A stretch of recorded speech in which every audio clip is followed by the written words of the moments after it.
বন্ধুরাই দেখো 1200 টাকার মতো ওষুধ। হ্যালো, গুড মর্নিং বন্ধুরা, অঞ্জনা ক্রিয়েশনে তোমাদের সকলকে অনেক অনেক স্বাগত। আশা করি তোমরা সকলে ভালো আছো, সুস্থ আছো। আমি আছি মোটামুটি। তো এখন বাজে 8:53। তো মেয়েকে চলে এসেছে পড়াতে। উঠেছি অনেকটাই সকালে। কি রান্না বান্না করব, কি করব, চলো তোমাদের সঙ্গে সবটাই শেয়ার করব। আর এদিকে দেখো মায়ের শরীরটা ভালো না, মা শুয়ে আছে। ছেলের শরীরটাও খারাপ ছিল, গতকাল থেকে প্রচণ্ড লুজ মোশন, জ্বর, বমি সব একসাথে হয়েছিল। তো আজকে ওকে আমি বলেছিলাম বেরোতে না। তো বাড়ির পরিস্থিতিটা এমনই আগের দিন ছিল, আমাকে কন্ট্রোল করতে হয়েছে। ছেলেকে 6-7 লিটার ওআরএস জল খাওয়াতে হয়েছিল, নয় ওকে স্লাইন দিতে হতো। এমন একটা পর্যায়ে চলে গেছিলো, শরীরটা এতটাই ডিহাইড্রেশন হয়ে গেছিলো ওর, মানে একদমই জল খায় না যাকে বলে, এরকম পরিস্থিতি সে দাঁড়িয়েছিল। তো তোমাদেরকে একটা রেসিপি দেখাই, সেটা হচ্ছে দেখো কাঁচকলা আলু। এটাকে আমি কাঁচকলা বলতে কাঁচকলার যে চোকলাটা থাকে সেটাকে আমি কুচিয়ে নিয়েছি, আর আলু একটা দিয়েছি।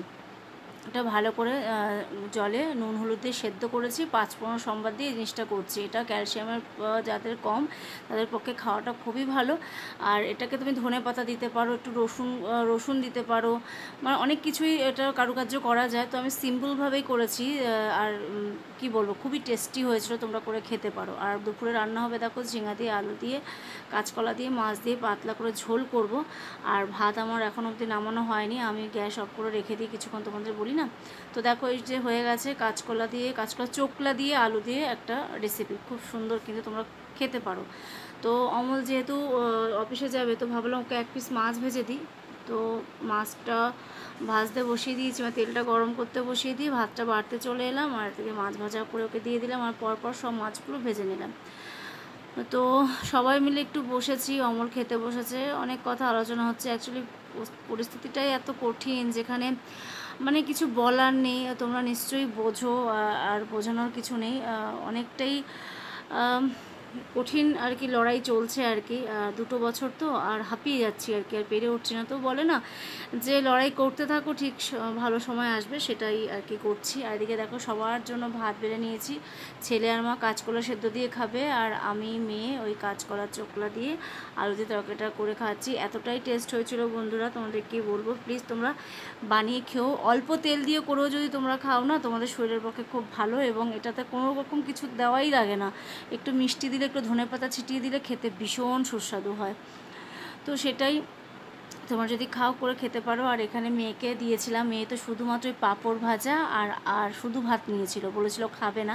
তারপর যখন একটু দিয়েছি, একটু খেয়ে দেখেছে, বললো মা খুব টেস্ট হয়েছে, তখন ও নিজে নিয়ে আবার খেলো।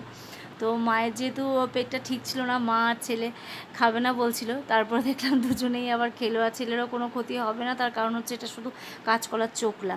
আর আমি তো সব ভাপিয়ে ফেলেই দিয়েছি, জাস্ট ওই সেদ্ধই করা রয়েছে, খেয়ে কোনো মানে উপকারই হবে, পেটটা ধরে যাবে আর কি।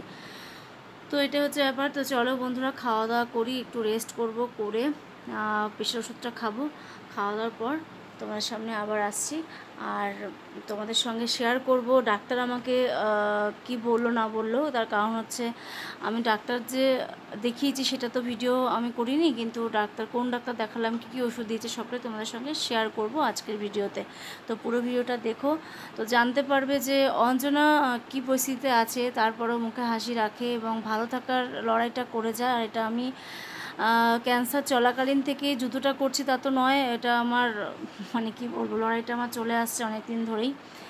তো যাই হোক, চলো খাওয়া দাওয়া করে উঠে তো দেখো এখন চলে এসেছি আবার রান্নাঘরে। ফোনে একদম চার্জ ছিল না, এই জন্য আলোটা একদমই দেখা যাচ্ছে না। তো কাঁচকলা আলু ঝিঙা দিয়ে পাতলা করে আমি ঝোল করব। আর এদিকে দেখো প্রচুর মানে কাজকর্ম এখনও পড়ে আছে, এগুলো সবটাই আমাকে কমপ্লিট করতে হবে। আর মা তো শুয়েই আছে, সকাল থেকে ভাত খেয়ে আবার শুয়ে আছে। মায়ের শরীরটা একদম ভালো যাচ্ছে না, তোমাদের বললাম না বন্ধুরা, মায়ের ব্লাড সাথে নেমে গেছে। আর কি বলো আমারও মানে এসব দেখে না আমার মন মানসিকতা একদম ভালো লাগে না। আর এদিকে মেয়ে ড্রয়িং করছে, তার কারণ হচ্ছে মেয়ে 23 তারিখে রয়েছে এক্সাম, আঁকার এক্সাম রয়েছে। তো অনেকগুলো প্রজেক্ট আছে, ওদের জমা দিতে হয়, তো সেগুলোই রেডি করছে। এদিকে দেখো গোপাল সোনাকে কিন্তু ওঠানো হয়ে গেছে।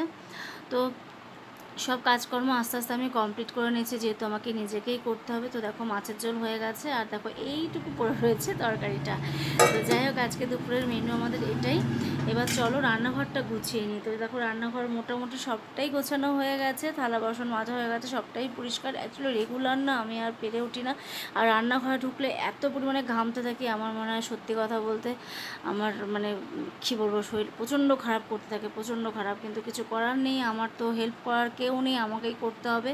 যতই কষ্ট হোক দুঃখ হোক ভাই, আমাকেই করতে হবে সম্পূর্ণ কাজ। এটা মনে হয় প্রত্যেকটা মেয়েরই ঘটনা, যারা সুস্থ থাকুক বা অসুস্থ থাকুক, তাদের সংসারের কাজটা পরিপূর্ণভাবে করতেই হবে।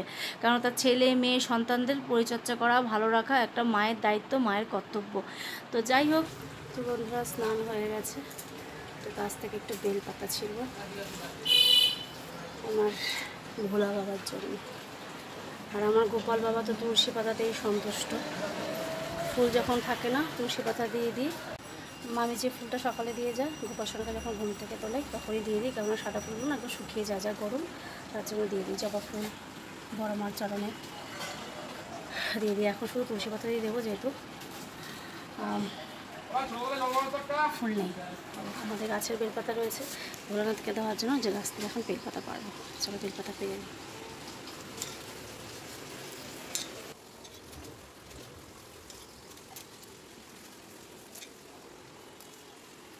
তো চলো পুজোটা দিয়ে নিই, তারপরে প্রচণ্ড গরম, বাইরে থাকা যাচ্ছে না। আমি ঘরে থেকে হয়তো মনে করছি যে খুব কষ্ট হচ্ছে, সত্যি এতটা গরম, যারা বাইরে কাজ করছে তাদের পরিস্থিতি কেমন হচ্ছে বলো তো। কেমন একটু তাপটাকে কমা, কিছু বৃষ্টি দিই, সামান্য বৃষ্টি দিয়ে মানুষকে একটু স্বস্তি দিই, প্রচণ্ড গরম, থাকা যাচ্ছে না। আর যারা উপরে থাকে তাদের অবস্থা একদমই খারাপ, কেরোসিন যাকে বলে। চলো পুজোটা দিয়ে তো এতটাই গরম ছিল যে ঘরে বসেই খেতে হলো। তো নিয়ে এসেছি সব কিছুই ঘরে।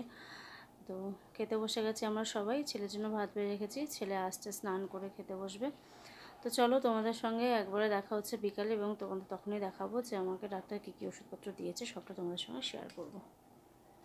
তোমাদেরকে বলেছিলাম যে ডাক্তার দেখিয়েছি, আমি দেখেছি অভিজিৎ মণ্ডলকে। আমি মলয় দাসকে পাইনি, আমার শরীরটা খুবই খারাপ ছিল, বাধ্য হয়ে আমি 7 তারিখে ডাক্তার দেখিয়েছিলাম। আর এই ডাক্তার দেখাতে পেয়েছি শুধুমাত্র কাকুর জন্য, যে কাকু এসেছিলো, তোমরা আগের ভিডিওতে দেখেছিলে। তো সেই কাকুর জন্য আমি ডাক্তার দেখাতে পেরেছি এবং রিপোর্টগুলো করাতে পেরেছি, কিন্তু সম্পূর্ণ ওষুধ আমি কিনতে পারিনি। তো দেখো 1200 টাকার মতো ওষুধ আমাকে দিয়েছিল, তার মধ্যে 453 এত টাকার ওষুধটা আমি আজও অবধি কিনতে পারিনি। আজকে আমার 19 তারিখ হয়ে গেল, তো তোমাদের ভয়েস দিচ্ছি। তো যাই হোক, এইভাবেই চলছে জীবন, এইভাবেই কাটছে সব কিছু। শরীরটা খুবই অসুস্থ, একদমই ভালো নেই। এমন এমন সময় এমন কষ্ট হয় যেটা আমি কাউকে বোঝাতে পারি না। তোমরা শর্টস ভিডিও দেখলেও জানতে পারবে, বুঝতে পারবে।